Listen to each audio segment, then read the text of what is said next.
2 anos apanhando no tatame me trouxeram alguns aprendizados que me fizeram ver a vida de uma forma totalmente diferente. E eu tenho certeza que vão fazer a mesma coisa por você. Tá?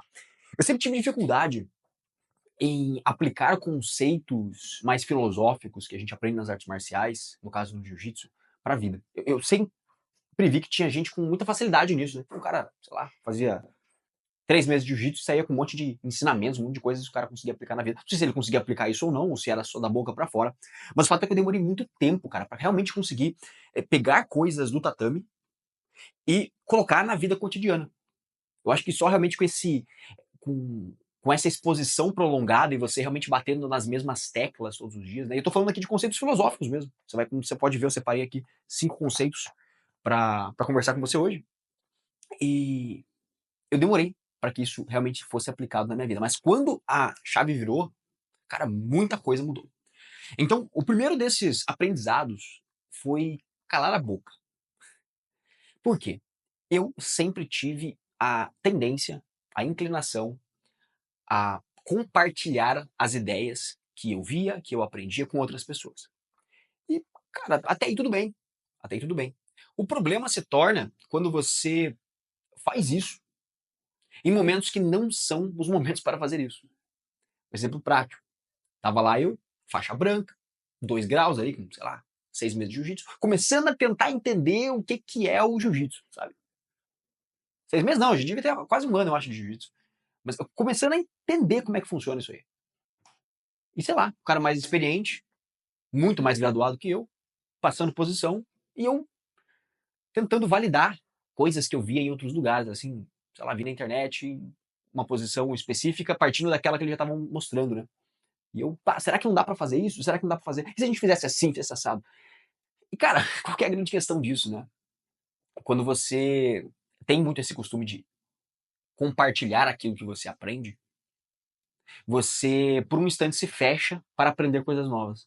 Então eu ficava buscando validação naquelas posições que eu via, seja na internet, ou em outro lugar, ou tentar tirar da minha cabeça, né? Que na minha cabeça funcionavam, mas na prática, nenhuma das vezes funcionou de fato. E eu fechava os ouvidos para realmente ouvir aquilo que o cara mais graduado, tem muito mais experiência que eu, 10 anos de jiu-jitsu, tem a dizer. E é claro, agora parece uma coisa muito boba, parece óbvio, mas a gente precisa aprender a ser professor apenas quando necessário. Porque quando a gente se bota nessa posição de professor todo o tempo, principalmente hoje nas redes sociais, onde todo mundo tem opinião sobre tudo, todo mundo quer falar sobre tudo, isso muitas vezes tapa os nossos ouvidos para ser aluno, para ser aprendiz, para aprender coisas externas. Cara, quando eu comecei a perceber isso na minha vida, eu falei menos, comecei a falar menos, assim. Comecei a ficar mais quieto. Então, ao invés de simplesmente chegar expondo as minhas opiniões, ou do nada, sei lá, alguém tá tecendo algum raciocínio sobre alguma coisa, e seria a oportunidade de eu aprender a visão dessa pessoa sobre aquele tema em específico. Eu começava a interromper às vezes e falar, sem educação também, né? Hoje em dia, pelo menos, eu tento fazer um pouco diferente e venho colhendo muitos bons frutos disso. O segundo ponto aqui, cara, é que é perigoso demais ser inofensivo. Né? Olha que pode parecer contraditório numa primeira ouvida, né? Mas eu, no auge dos meus, quando eu comecei jiu-jitsu, eu tinha uns 29 anos, talvez. E, cara, já tinha conquistado um físico mais atlético, um condicionamento mais atlético mesmo. Pô, então já tinha sido atleta de 100 metros, já tinha brincado um pouco no crossfit ali, já tinha, pô, musculação há anos. Então, alguma coisa eu já tinha de condicionamento, né, cara? E eu consegui perceber, logo nos primeiros treinos, o quão inofensivo eu era. O quão incapaz eu era de apanhar e continuar ali na situação.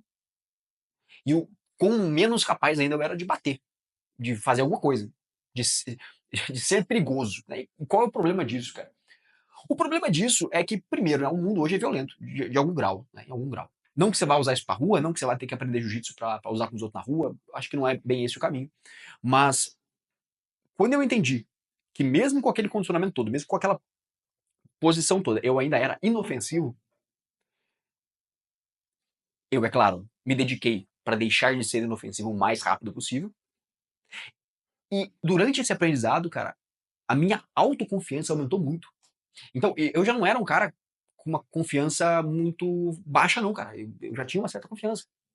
Mas, mesmo assim, ainda tinham pequenas lacunas que, obviamente, eram deficientes, né. Como hoje ainda tem, mas o fato é que depois que essas coisas aconteceram, depois que eu percebi, cara, o quão perigoso é ser inofensivo e o quanto inofensivo eu era, sei lá, no primeiro dia, por mais que eu tivesse ali meus 80 quilos, 1,83 m, tivesse condicionamento, tivesse força assim, cara, até o faxineiro sabia mais jiu-jitsu que eu. Então, provavelmente, num embate ali, o faxineiro me destruiria. E o quão maluco é isso, né, cara? Não precisamos nem ir tão abstrato assim, cara. Vamos no tatame. Você vai lá, todo felizão, faz a sua primeira aula. Você é um cara que já vem da musculação, já é um cara mais forte. Vai fazer a sua primeira aula, um cara mais musculoso. E aí o professor te coloca pra aprender com o cara mais leve da turma e mais novo da turma. Molecão de 16 anos, com 62 quilos. E você ali com 1,90 m, 110 quilos. E o moleque, na maior tranquilidade, vai lá, te ensinando as coisas. E você até acha que esse cara não poderia vencê-lo no embate físico. E, cara, dependendo da discrepância mesmo entre corpulência, né? Um embate físico onde vale tudo, talvez você vença mesmo. Mas ali, cara, dentro do tatame, esse moleque te humilha de várias formas, de todas as formas possíveis. E quando isso bate na tua cabeça, assim, você fala, caralho, cara, como é que eu vivi tantos anos assim nessa possibilidade? Nesse, assim, sabe? Sem explicação.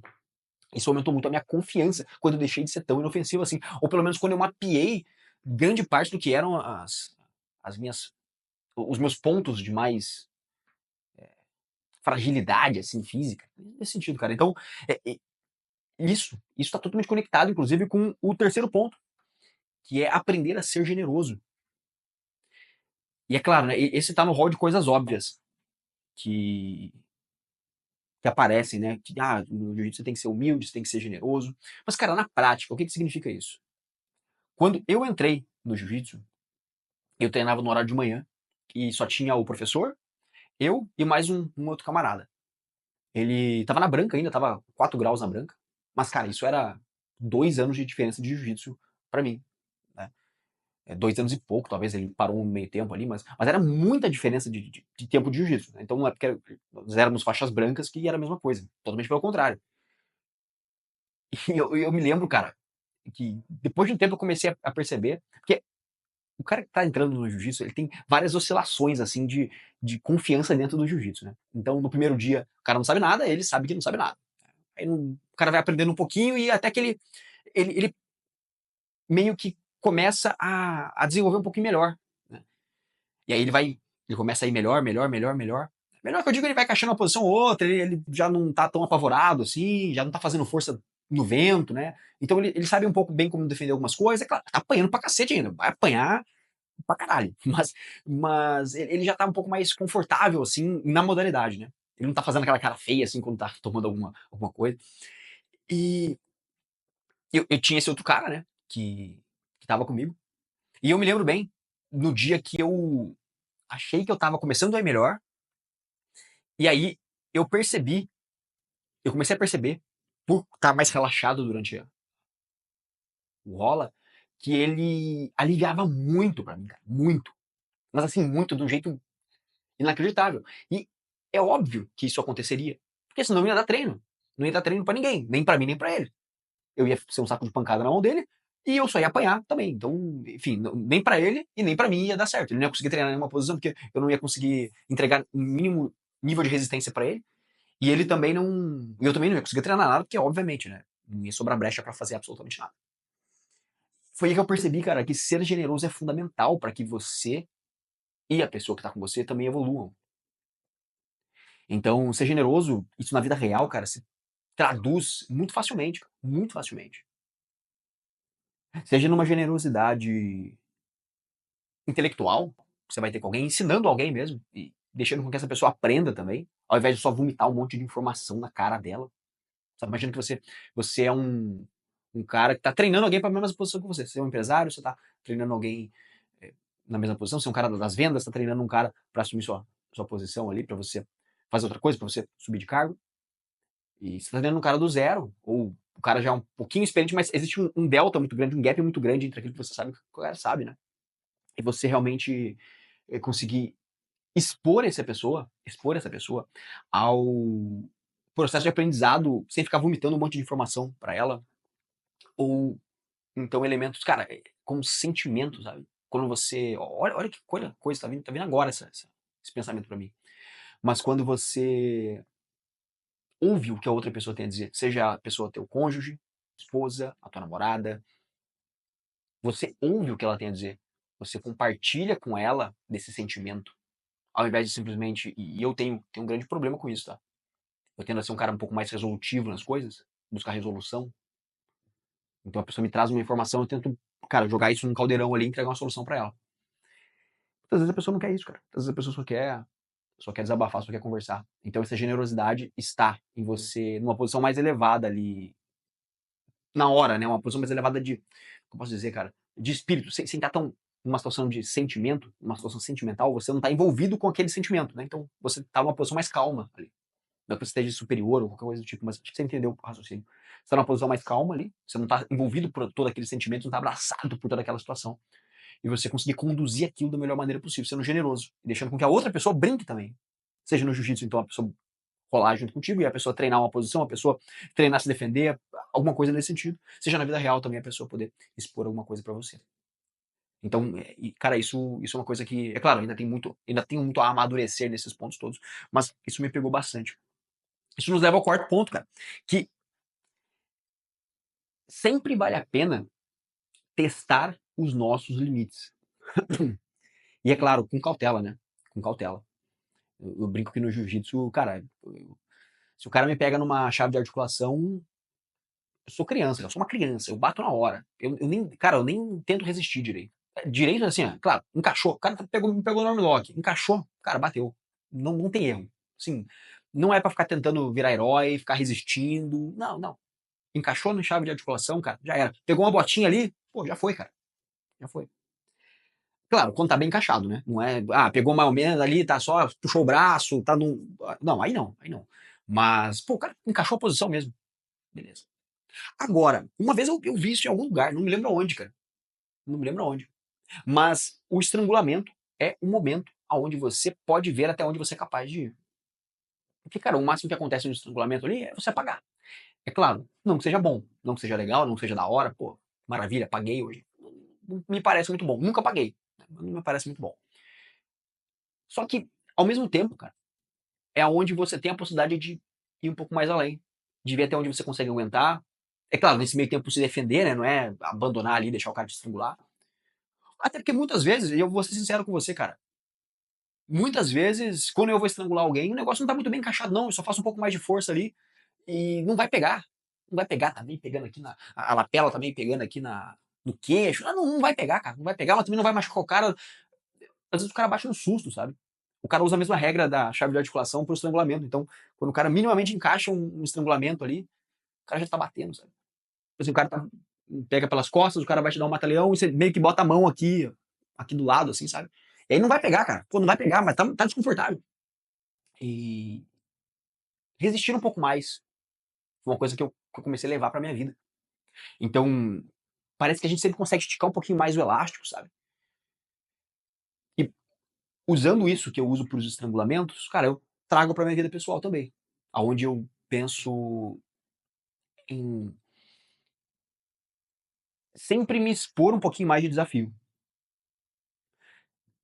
Sempre me expor um pouquinho mais de dificuldade, sabe? Às vezes a gente tá acostumado a ficar só naquela zona de conforto e quando aparece uma dificuldade, o que a gente faz? A gente se esquiva dela. A gente fica postergando uma dificuldade específica, fica procrastinando as coisas mesmo. E, e isso me fez, cara, tentar levar um pouquinho mais além. Pô, tá desconfortável, mas, cara, vamos ver até onde dá isso aqui. Até onde vai. Pô, ficou desconfortável nível impossível. Não, aí beleza, para, respira, descansa, enfim. Mas, cara, levar isso pra minha vida me ajudou bastante. Talvez dessas daqui, é claro, todas têm a sua importância, né? Todas têm a sua importância. Mas talvez essa aqui tenha sido uma das que mais, definitivamente uma das que mais serviu pra mim fora. E por incrível que pareça, a que mais demorou pra aparecer. A que mais demorou pra aparecer, porque a gente sempre quer evitar o desconforto, né? E com isso, cara, a gente vai pro número 5, que aproveitando a deixa ali, de tentar esticar um pouco mais esse elástico, sempre tentar se desafiar um pouco mais. Muitas vezes quando você tá ferrado, cara, a coisa mais sensata a se fazer é manter a calma. E é incrível isso, cara, como isso é difícil de fazer. Puta vida, velho, é difícil pra caramba de fazer. Seja no jiu-jitsu, seja na vida real mesmo. Não que o jiu-jitsu não seja a vida real, mas você entendeu o paralelo aqui. E quando a gente tá sendo amassado, é difícil manter a calma. É difícil manter a calma quando o cara tá te estrangulando aqui, você tá só com 2 dedinhos aqui, cara, pra tentar respirar só pelo canudinho, cara, só achar o canudinho. É difícil, cara, difícil. Quando o cara tá naquela montada e, pô, o cara já espalhou, e aí tá subindo pra cima de você e, pô, tá difícil, cara, tá duro, você tá amassado ali. O cara mais experiente que você, pô, te deu uma bafa e tá difícil de. Só que muitas vezes, cara, isso acaba se refletindo na vida. Muitas vezes você vem encurralado, com as costas na parede, e aí, é claro, né? É claro, fazer um adendo. Muitas vezes, só se balançar, só se sacudir, resolve o problema. Né? Quantas vezes, cara, eu não tava numa posição dessas, o cara, o cara me abafando, ou o cara numa montada ali é, mais pra cima, ou o cara num estrangulamento. Cara, muitas vezes só se balançar faz sentido. Se balança ali, gira pra um lado, gira pro outro, joga o peso pra cima e vamos ver o que acontece. E aí, às vezes, você escapa disso. Às vezes você escapa. Muitas vezes você consegue escapar ainda. Na vida também, às vezes você tá meio encurralado assim, às vezes eu tô meio apertado de grana, e aí, putz, cara, trabalhar mais resolve, sabe? Só trabalhar mais. Não preciso pensar em mais nada, é só executar mais, me mexer mais, fazer mais. Mas muitas vezes, nessa mesma situação, tô apertado de grana, mas não consigo trabalhar mais. Trabalhar mais não resolve, eu tenho que trabalhar mais inteligente. Né? Ao invés de ser mais no braçal, tem que ser mais no inteligente. Tem que ser mais aqui pensando. Né? E a mesma coisa no jiu-jitsu. Às vezes o cara te pegou numa posição ali, e que, cara, se sacudir só vai piorar a posição. E você aprende a ficar calmo, respira. Aí você vê se vale a pena tentar escapar de outro jeito, se vale a pena tentar se sacudir, o que vale a pena fazer. Mas manter calma nessas situações de pressão e de dificuldade,